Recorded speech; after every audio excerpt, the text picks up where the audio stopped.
अस्सलाम वालेकुम। जैसे ईशा की 4 रकात फ़र्ज़ है और 2 सुन्नत और 3 वितर है। तो कुछ लोग ये कहते हैं कि अब वितर अगर अदा नहीं हो रही है तो ईशा मुकम्मल नहीं हो रही है। तो क्या, और वैसे बाकी नमाज़ों का भी ऐसी है कि अगर कोई इंसान सिर्फ फ़र्ज़ अदा कर रहा है, सुन्नत और मतलब गड़बड़ हो रही है, चले जा रहा है, तो क्या उसकी फ़र्ज़ मुकम्मल नहीं हो रही है? हाँ ने एक सवाल किया कि नमाज के ताल्लुक से अगर कोई नमाज़ पढ़ता है ईशा की, तो कुछ लोगों ने उनसे कहा कि अगर वित्र ना हो तो ईशा का सवाब नहीं मिलेगा, ईशा नहीं होती है। देखिए, वित्र एक अलग नमाज है, ठीक है।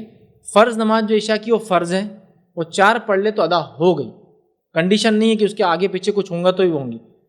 आगे पीछे करना बायस अजर और सवाब है, लेकिन कंडीशन नहीं, साहब होती नहीं। जो लोग बोल रहे गलत, ठीक है। कुछ लोग इसलिए नहीं होती बोलते कि बोले इसी बहाने लोग क्या करेंगे, पढ़ लेंगे 3 रकात। लेकिन यार ये बहाने बहाने से पूरा दिन कब तक चलाएंगे हम?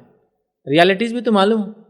कुछ लोगों को मैंने देखा मस्जिद में, खैर आज तो लोग समझदार होगा, लेकिन मैंने ऐसे लोगों को देखा नमाज होती देखते थे लोग कहाँ से जा रहे, जहाँ से जा रहे वहाँ जाके रकात बांध के खड़े हो जाते। और क्या नीयत से मालूम? आप जितने लोग रुक के नमाज पढ़ेंगे मेरे को इसका सवाब मिलेगा, आपको सवाब नहीं। मैं कह रहा हूँ आपको सवाब नहीं, आपको गुनाह मिलेगा उसका, चूँकि उसमें मुसाफिर हो सकता है, चूँकि उसमें मजबूर हो सकता है, क्यों तो उसमें बीमार हो सकता है, क्यों तो उसमें ऐसे सर्विसेज वाले लोग हो सकते हैं जिनको जल्दी पहुंचना है, उसमें ऐसे लोग हो सकते हैं जो डॉक्टर्स वगैरह जो अपना काम छोड़ के पेशेंट बिठा के आएंगे। अब फ़र्ज़ का ही वक्त था, अब ये जनाब समझ रहे मेरे रास्ता रोकने से बड़ा अजर मिल रहा, ये भी उसी तरह रास्ता रोकना है जैसे आम रास्तों के अंदर रोड़ा डालना है, मस्जिद के रास्ते में रोड़ा डालना है, इसका अजर तो नहीं मिलेगा आपको।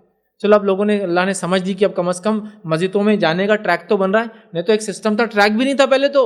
मतलब अब आपको पूरा चेस खेलते हुए जाना पड़ता था, चेक मेट, पीछे हटो, इधर जाओ, इधर सुतरा रखो, उधर करो, करते करते निकलने तक वो 4 रकात की टाइम हो जाता था उसको बेचारे को। ठीक करना चाहिए मस्जिदों में सिस्टम ये होना चाहिए कि दोनों तरफ या कम से कम एक तरफ ऐसा करना चाहिए कि पूरा खाली हो ट्रैक, वहाँ नमाज की जगह ही ना होना चाहिए, मतलब कुछ बिछावा ही नहीं होना चाहिए, या फिर कोई ऐसी चीज़ जिसपे लोग पैदल पैर रखते हो, ताकि लोग निकल के जाए। और कम से कम हर 3 के सफ़ के बाद एक सुतरे की सफ़ होना ही चाहिए, ताकि हर 3 के बाद सुतरे की सफ़ होने से ये 3 जितना चाहे अंदर जो करना है कर ले। अब पहले एक आदमी आए सबसे पहली नमाज के लिए सबसे पहले, और उसको बैठना है सबसे आखिर तक, तो मस्जिद भर जाएंगी 25 सफ़ पीछे तक, तो ये होना चाहिए। ठीक, तो लिहाजा तो वो उन्होंने सिस्टम बना दिया कि भाई ये पढ़ लेंगे बहाने से, ऐसा नहीं। 4 हो गई, पढ़ता है, बहुत अच्छी बात है। अब क्या वित्र को छोड़ने का या मौक़िदा नमाज छोड़ने का गुनाह है? तो इस मामले में जो उलमा के अक़वाल है उसमें से एक सही कौल जो इमाम अहमद बिन हम्बल रहमहुल्लाह का है, वो कौल ये कि हमेशा तर्क करने वाला वाजिबात और मौक़िदा को गुनाहगार होगा, हमेशा तर्क करने वाला। लेकिन कभी पढ़ता है कभी छोड़ने वाला इंशाअल्लाह नहीं होगा, चूँकि ये फ़र्ज़ नहीं है।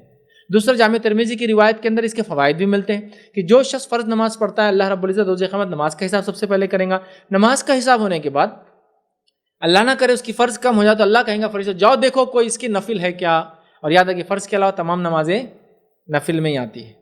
नमाज़ों की 2 ही किस्में, सदक़े की 2 ही किस्में, ज़कात मतलब वही 2 ही किस्में, सदका फ़र्ज़, सदका नफिल, फ़र्ज़ सदका, ज़कात नफिल सदका, इसलिए ज़कात फ़र्ज़ है, ज़कात नफिल लिखा हुआ था कभी और अरबी के अंदर।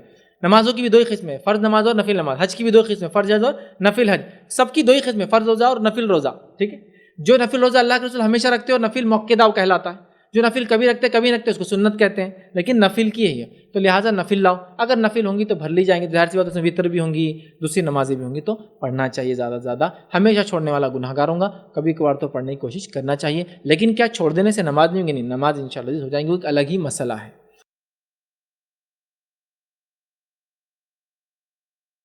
अस्सलाम वालेकुम। आप भी हमारे इस काम में ताउन करें अपनी ज़कात और सदक़ात के ज़रिए। डोनेशन डिटेल्स के लिए डोनेट पर क्लिक करें। अगर आपको हमारे वीडियोस पसंद आए हैं तो इसे शेयर करें और सबके हकदार बने। रोज़ाना हमारे वीडियोस को पाने के लिए हमारे यूट्यूब चैनल को सब्सक्राइब करें और बेल आइकन दबाएं। हमसे दीगर सोशल मीडिया पर जुड़ने के लिए वीडियो में दिए गए आईडी को सर्च करें। जज़ाकल्लाह।